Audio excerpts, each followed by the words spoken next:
ನಮ್ಮ ನಾಡಿನ ಹಾಗೂ ನಮ್ಮ ದೇಶದ ಹೆಮ್ಮೆಯ ವ್ಯಕ್ತಿಯಾಗಿರುವಂತಹ ಈಗಾಗಲೇ ದಂತಕಥೆಯಾಗಿ ಉಳಿದಿರುವಂತಹ ನಿಮ್ಮೆಲ್ಲರ ಹಾಗೂ ಇಡೀ ನಾಡಿಗೆ ಹಾಗೂ ದೇಶಕ್ಕೆ ಬೇಕಾದಂತಹ ಒಬ್ಬ ಅಪ್ರತಿಮ ವ್ಯಕ್ತಿಯಾದಂತಹ ಲೋಕಾಯುಕ್ತ ಮುಖ್ಯಸ್ಥರಾಗಿ ಈ ಹಿಂದೆ ಸೇವೆ ಸಲ್ಲಿಸಿ ಸುಪ್ರೀಂ ಕೋರ್ಟ್ನ ನಿವೃತ್ತ ನ್ಯಾಯಾಧೀಶರಾಗಿ ಸೇವೆ ಸಲ್ಲಿಸಿದಂತಹ ಎನ್ ಸಂತೋಷ್ ಹೆಗಡೆ ಸಾಹೇಬರು ನಮ್ಮ ಕರೆಯ ಮೇರೆಗೆ ಅಫ್ಜಲ್ಪುರದಲ್ಲಿ ನಡೆಯುವಂತಹ ಜಿಲ್ಲಾ ಮಟ್ಟದ ಕಾನಿಪ ಧ್ವನಿ ಸಮಾವೇಶದಲ್ಲಿ ಆ ಉದ್ಘಾಟನೆಗಾಗಿ ಒಪ್ಪಿಕೊಂಡಿರುತ್ತಾರೆ.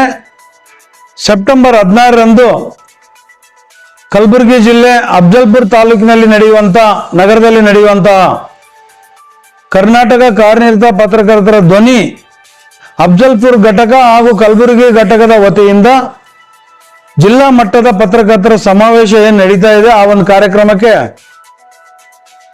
ಮುಖ್ಯ ಅತಿಥಿ ಆಗಿ ಜೊತೆಗೆ ಅಂದಿನ ಕಾರ್ಯಕ್ರಮದ ಉದ್ಘಾಟನೆಯನ್ನು ಅವರ ಅಮೃತ ಹಸ್ತದಿಂದ ನೆರವೇರಿಸಲಿಕ್ಕೆ ಬರ್ತಾ ಇದ್ದಾರೆ.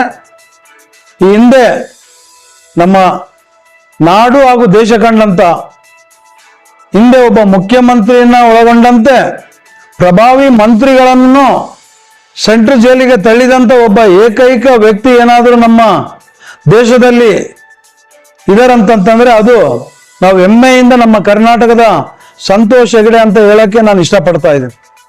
ಇದರ ಜೊತೆಗೆ ಅವರು ಒಂದು ಲೋಕಾಯುಕ್ತ ಒಂದು ಸಂಸ್ಥೆಯ ಮುಖ್ಯಸ್ಥರಾಗಿದ್ದುಕೊಂಡು ಜೊತೆಗೆ ಸುಪ್ರೀಂ ಕೋರ್ಟ್ನ ವಿಶ್ರಾಂತಿ ನ್ಯಾಯಾಧೀಶರಾಗಿ ನಿವೃತ್ತಿ ಹೊಂದಿದ್ದರೂ ಇವತ್ತು ಏನೂ ಆಸ್ತಿ ಮಾಡ್ಕೊಂಡಿಲ್ಲ. ಇವತ್ತು ಅವ್ರಿಗೆ ಇರಾಕ್ ಒಂದೇ ಒಂದು ಅಪಾರ್ಟ್ಮೆಂಟ್ ಅಲ್ಲಿ ಒಂದು ಪ್ಲಾಟ್ ಇದೆ. ಇವತ್ತು ಅವರಿಗೆ ಒಂದು 2 ಲಕ್ಷ ರೂಪಾಯಿ ಪೆನ್ಷನ್ ಬರ್ತದೆ.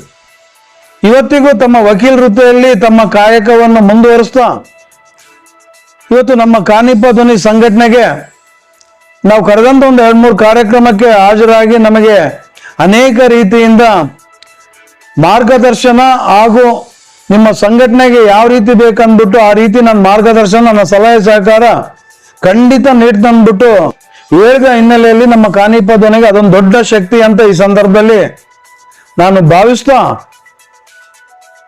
ಆ ಒಂದು ವ್ಯಕ್ತಿ ಈ ಜಿಲ್ಲೆಗೆ ಬರಂತ ಸಂತೋಷ ಅಂತ ನಿಮಗೆ ತಿಳಿಸಕ್ಕೆ ಇಷ್ಟಪಡ್ತಾ ಇದ್ದೀನಿ.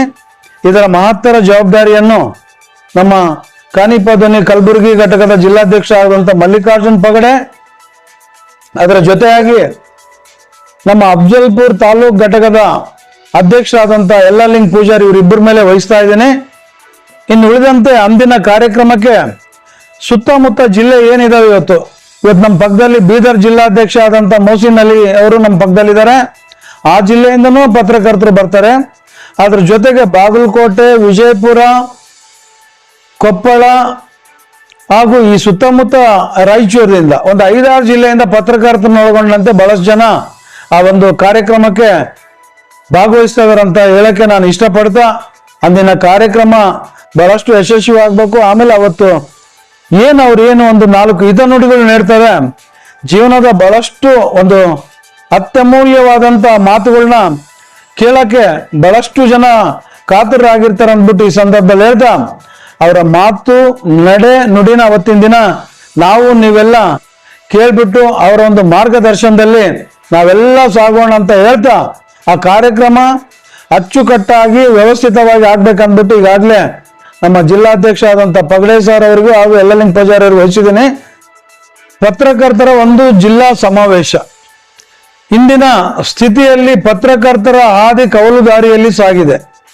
ಯಾವ ಪತ್ರಕರ್ತರು ನೆಮ್ಮದಿಯಾಗಿ ಇವತ್ತು 90% ಭಾಗ ನೆಮ್ಮದಿಯಾಗಿ ಇಲ್ಲ, ಅವ್ರಿಗೆ ಯಾವುದೇ ರೀತಿಯಿಂದ ಸವಲತ್ತು ಇಲ್ಲ. ಆ ಒಂದು ವಿಚಾರದಲ್ಲಿ ನಾವೆಲ್ಲ ಒಗ್ಗಟ್ಟಾಗಬೇಕು. ಯಾವ ರೀತಿ ಮುಂದಿನ ದಿನದಲ್ಲಿ ಕಾನೂನು ಪ್ರಕ್ರಿಯೆಯಲ್ಲಿ ನಾವು ತೊಡಗಬೇಕಂತ ಒಂದು ಅವೇರ್ನೆಸ್ ಕಾರ್ಯಕ್ರಮದ ಜೊತೆಗೆ ಅಂದಿನ ಕಾರ್ಯಕ್ರಮಕ್ಕೆ ಅನೇಕ ಕಾಲೇಜಿನ ಡಿಗ್ರಿ ಸ್ಟೂಡೆಂಟ್ಸು ಬರ್ತಾರೆ. ಆ ಒಂದು ಕಾರ್ಯಕ್ರಮದಲ್ಲಿ ಸಂತೋಷ್ ಹೆಗಡೆ ಅವರ ಮಾತು ಕೇಳ್ಬಿಟ್ಟು ಆ ಒಂದು ಇನ್ಸ್ಪೈರ್ ಆಗಂತ ಕಾರ್ಯಕ್ರಮ. ಆ ನಿಟ್ಟಿನಲ್ಲಿ ನಾವು ಇನ್ಸ್ಪೈರ್ ಆಗೋದ್ರ ಜೊತೆಗೆ ನಮ್ಮ ಮುಂದಿನ ಹಂತ ಏನಿದೆ, ನಾವು ಯಾವ ರೀತಿ ನ್ಯಾಯ ಪಡಿಬಹುದು, ಯಾವ ರೀತಿ ಸಾಗ್ಬೇಕನ್ನೋ ದೃಷ್ಟಿಯಿಂದ ಈ ಒಂದು ಜಿಲ್ಲಾ ಸಮಾವೇಶ ಮಾಡಕ್ ಹೊರಟಿದ್ವಿ. ಇದ್ರ ಜೊತೆಯಾಗಿ SSLC PUC ನಲ್ಲಿ ಅತಿ ಹೆಚ್ಚು ಅಂಕ ಗಳಿಸಿದಂತ ಪ್ರತಿಭಾವಂತ ವಿದ್ಯಾರ್ಥಿಗಳಿಗೆ ಪ್ರತಿಭಾ ಪುರಸ್ಕಾರ ಕಾರ್ಯಕ್ರಮ ಹಮ್ಮಿಕೊಳ್ತಾ ಇದ್ದೀವಿ. ಅದರ ಜೊತೆಗೆ ವಿವಿಧ ಕ್ಷೇತ್ರಗಳಲ್ಲಿ ಸಾಧನೆಗೈದಂತ ತೆರೆಮರೆಯ ಸಾಧಕರನ್ನು ಗುರುತಿಸಿ ಆ ಒಂದು ಕಾರ್ಯಕ್ರಮದಲ್ಲಿ ಸನ್ಮಾನ ಕಾರ್ಯಕ್ರಮನೂ ಒಂದು ಅರ್ಥಪೂರ್ಣವಾಗಿ ಮಾಡ್ಬೇಕನ್ನೋ ಒಂದು ದೃಷ್ಟಿ ಇಟ್ಕೊಂಡು ಈ ಕಾರ್ಯಕ್ರಮ ಮಾಡಕ್ಕೆ ಹಮ್ಮಿಕೊಂಡಿದ್ದೀವಿ ಸರ್. ರಾಜ್ಯದ ಜನತೆಗೆ ಒಂದು ಅತ್ಯಂತ ಅದ್ಭುತವಾಗಿರ್ತಕ್ಕಂಥ ದಿನ ಆಗಲಿದೆ, ಅದು ಸೆಪ್ಟೆಂಬರ್ 16. ನಾವೆಲ್ಲರೂ ಕೂಡ ಸಾಕಷ್ಟು ಕಾತರದಿಂದ ಕಾಯ್ತಾ ಕೂತಿದ್ದೇವೆ. ಯಾಕಂತ ಕೇಳಿದ್ರೆ ಸಂತೋಷ್ ಹೆಗಡೆ ಸರ್ ಅವರ ಹೆಸರನ್ನ ಕೇಳಿನೇ ರಾಜಕಾರಣಿಗಳಿಗೆ ನಡುಕ ಹುಟ್ಟುತ್ತೆ. ನಾವೆಲ್ಲರೂ ಚಿಕ್ಕವರಿರುವಾಗ ಅವರು ತೆಗೆದುಕೊಂಡಿರ್ತಕ್ಕಂಥ ಸಾಕಷ್ಟು ನಿರ್ಧಾರಗಳು, ಕಠಿಣ ನಿರ್ಧಾರಗಳು ನಮ್ಮೆಲ್ಲರಿಗೂ ಮಾದರಿ ಅಂತ ಈ ಸಂದರ್ಭದಲ್ಲಿ ಅನಿಸುತ್ತೆ. ಅವರು ನಮ್ಮ ಕಾರ್ಯಕ್ರಮಕ್ಕೆ ಏನ್ ಡೇಟ್ ಕೊಟ್ಟಿದ್ದಾರಲ್ಲ, ನಮ್ಮೆಲ್ಲರ ಸೌಭಾಗ್ಯ ಅಂತ ನಾನು ಈ ಸಂದರ್ಭದಲ್ಲಿ ಭಾವಿಸ್ತೀನಿ. ನಮಗೆ ಸಿಕ್ಕಿರ್ತಕ್ಕಂಥ ಈ ಅವಕಾಶವನ್ನ ಕೇವಲ ಕಲಬುರಗಿ ಜಿಲ್ಲೆಯಷ್ಟೇ ಅಲ್ಲ, ಕಲ್ಯಾಣ ಕರ್ನಾಟಕ ಭಾಗದಲ್ಲಿರ್ತಕ್ಕಂಥ ಪ್ರತಿಯೊಬ್ಬ ಜಿಲ್ಲಾಧ್ಯಕ್ಷ, ಪ್ರತಿಯೊಬ್ಬ ತಾಲೂಕಾ ಅಧ್ಯಕ್ಷ, ಪ್ರತಿಯೊಬ್ಬ ಸದಸ್ಯನ ಜವಾಬ್ದಾರಿ ಏನಪ್ಪಾ ಅಂತ ಕೇಳಿದ್ರೆ ಈ ಒಂದು ಕಾರ್ಯಕ್ರಮ ಅತ್ಯಂತ ಅದ್ಭುತವಾಗಿ ಯಶಸ್ವಿ ಮಾಡೋದು ಎಲ್ಲರ ಜವಾಬ್ದಾರಿ ಅಂತ ಈ ಸಂದರ್ಭದಲ್ಲಿ ನಾನು ನಿಮಗೆ ಮನವಿಯನ್ನ ಮಾಡ್ತೇನೆ. ಹಾಗಾಗಿ ನಾನು ಕೇವಲ ಜಿಲ್ಲಾಧ್ಯಕ್ಷನಾಗಿ, ಕಲಬುರಗಿ ಜಿಲ್ಲಾಧ್ಯಕ್ಷನಾಗಿ ನನ್ನ ಕೈಲಿ ಆಗ್ತಿರ್ತಕ್ಕಂಥ ಅಳಿಲು ಸೇವೆಯನ್ನ ಮಾಡ್ತೀನಿ. ಜೊತೆಗೆ ನಮ್ಮ ಎಲ್ಲ ತಾಲೂಕಿನ ಜನತೆ, ಜೊತೆಗೆ ನಮ್ಮ ಅಕ್ಕಪಕ್ಕದಲ್ಲಿರ್ತಕ್ಕಂಥ ಜಿಲ್ಲಾಧ್ಯಕ್ಷರನ್ನ ಜೊತೆಗೂಡಿಸಿಕೊಂಡು ಈ ಕಾರ್ಯಕ್ರಮ ಇಡೀ ರಾಜ್ಯ ಹಿಂದೆ ತಿರುಗಿ ನೋಡುವಂತೆ ನಾವೆಲ್ಲರೂ ಮಾಡೋಣ ಅನ್ನುವ ಒಂದು ಶಪಥವನ್ನ ಈ ಸಂದರ್ಭದಲ್ಲಿ ಮಾಡ್ತಾನೆ. ಈ ಒಂದು ಕಾರ್ಯಕ್ರಮ ಇಡೀ ಸ್ವಾಭಿಮಾನಿ ಪತ್ರಕರ್ತರಿಗೆ ಹೇಗಾಗಬೇಕು ಅಂತ ಕೇಳಿದ್ರೆ ಐತಿಹಾಸಿಕ ಕಾರ್ಯಕ್ರಮ, ಇದೊಂದು ಲಾಂಛನ ಆಗಬೇಕು ಇಡೀ ರಾಜ್ಯದಲ್ಲಿ ಅಂತ ಒಂದು ಕಾರ್ಯಕ್ರಮದ ಅವಕಾಶ ನಮಗೆ ಸಿಕ್ಕಿದೆ. ಹಾಗಾಗಿ ಈ ಒಂದು ಕಾರ್ಯಕ್ರಮಕ್ಕೆ ಕೇವಲ ರಾಜ್ಯಾಧ್ಯಕ್ಷರ ಅಲ್ಲದೆ ಇಡೀ ರಾಜ್ಯದ ಮೂಲೆ ಮೂಲೆಯಲ್ಲಿರತಕ್ಕಂಥ ಪತ್ರಕರ್ತರು ಆಗಮಿಸಬೇಕು, ಜೊತೆಗೆ ಕೈ ಜೋಡಿಸಬೇಕು ಅಂತ ಈ ಸಂದರ್ಭದಲ್ಲಿ ಮನವಿಯನ್ನ ಮಾಡ್ತಾನೆ. ನಮಸ್ಕಾರ. ಇದೇ ಸೆಪ್ಟೆಂಬರ್ 16ರಂದು ಕಲಬುರಗಿ ಜಿಲ್ಲೆಯ ಅಫ್ಜಲ್ಪುರ್ ಪಟ್ಟಣದಲ್ಲಿ ಜಿಲ್ಲಾ ಮಟ್ಟದ ಪತ್ರಕರ್ತರ ಸಮಾವೇಶ ಕರ್ನಾಟಕ ಕಾರ್ಯನಿರತ ಪತ್ರಕರ್ತರ ಧ್ವನಿ ಸಂಘದಿಂದ ನಡೀತಾ ಇದೆ. ಅದಕ್ಕೆ ವಿಶೇಷವಾಗಿ ದೇಶಕ್ಕೆ ಗುರುತಿಸಿಕೊಂಡಿರುವಂತಹ ನ್ಯಾಯಾಧೀಶರು ಆಗಿರುವಂತಹ ಹೆಗಡೆ ಅವರು ಬರ್ತಾ ಇದ್ದಾರೆ.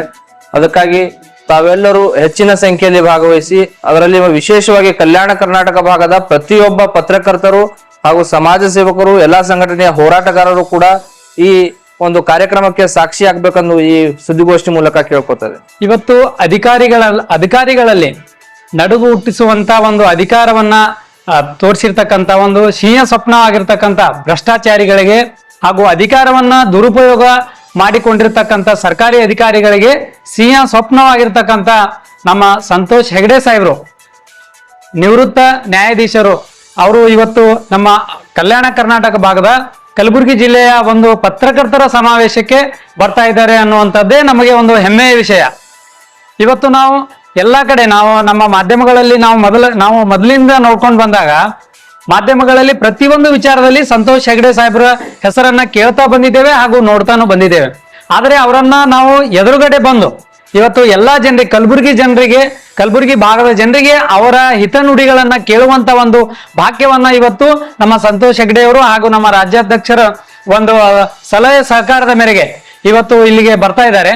ಅದು ಸೆಪ್ಟೆಂಬರ್ 16ನೇ ತಾರೀಕಿನಂದು ಕಲಬುರಗಿ ಜಿಲ್ಲೆಯ ಪತ್ರಕರ್ತರ ಸಮಾವೇಶಕ್ಕೆ ಆಗಮಿಸಲಿದ್ದು, ಈ ಕಾರ್ಯಕ್ರಮಕ್ಕೆ ಅವರು ಬರುವುದಕ್ಕಿಂತ ಹೆಚ್ಚಾಗಿ ನಾವು ಅವರಿಂದ ಕಲಿಯುವಂತದ್ದು ಬಹಳ ಇದೆ, ಅವರ ಮಾತುಗಳನ್ನ ಆಲಿಸುವಂತದ್ದು ಬಹಳ ಇದೆ. ನಾವು ಪತ್ರಕರ್ತರು ಅಷ್ಟೇ ಅಲ್ಲ, ಕಲಬುರಗಿ ಜಿಲ್ಲೆಯ ಜನ ಅವರ ಮಾತುಗಳಿಗಾಗಿ ಕಾಯ್ತಾ ಇದ್ದಾರೆ ಅನ್ನುವಂಥದ್ದನ್ನ ಈ ಗೋಷ್ಠಿಯಲ್ಲಿ ಹೇಳಕ್ ಇಷ್ಟಪಡ್ತೀನಿ.